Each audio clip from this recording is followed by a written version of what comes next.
It's almost as if you couldn't make this up as to what's happening. And the thing that surprises me is that all the things Keir Starmer criticised the government and Boris Johnson for doing, he's following the same template. No, there was no party. No, we didn't eat anything. Yes, it was a working meeting.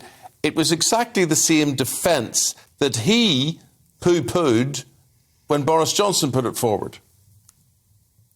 Yeah, absolutely. I think that's one of the most striking things for me, as someone who previously thought that Keir Starmer had actually had a pretty good Partygate so far, is that you see him making all the mistakes that the government made. I said at the time, the problem with what Boris Johnson was doing is that instead of getting ahead of this story, ahead of drawing the sting out of it by fronting up to everything that had happened, there was this constant chain of denials. Those denials would then fall apart. That put the story right back at the top of the headlines. And that happened several times. And so Partygate never went away as a story, no matter how hard the government tried to move on. And we can see the same thing here. It is absolutely extraordinary, and it has robbed Starmer of what ought to be quite a lot of momentum coming out of these local elections.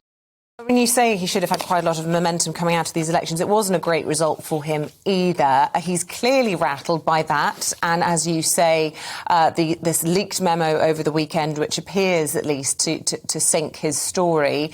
And given that he has called for Boris Johnson's resignation on this very matter, can we expect him to resign if the police do go ahead and fine him, do you think? And do you think that will be the expectation that people will want to see?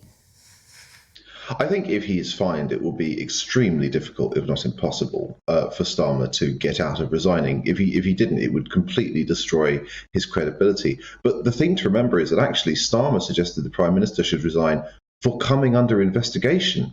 He didn't wait until Boris Johnson actually received a fine to call for his resignation. He also called for Rishi Sunak to resign for merely sort of arriving at a meeting 10 minutes early and being served some cake and a Coca-Cola. I think the problem for Starmer is that the way he's gone about, prosecuting the government over this, the very, very high standards he's set, and how easily and how quickly he has called for resignations, mean that he's now risks looking like a hypocrite, which is one of the most dangerous things in politics.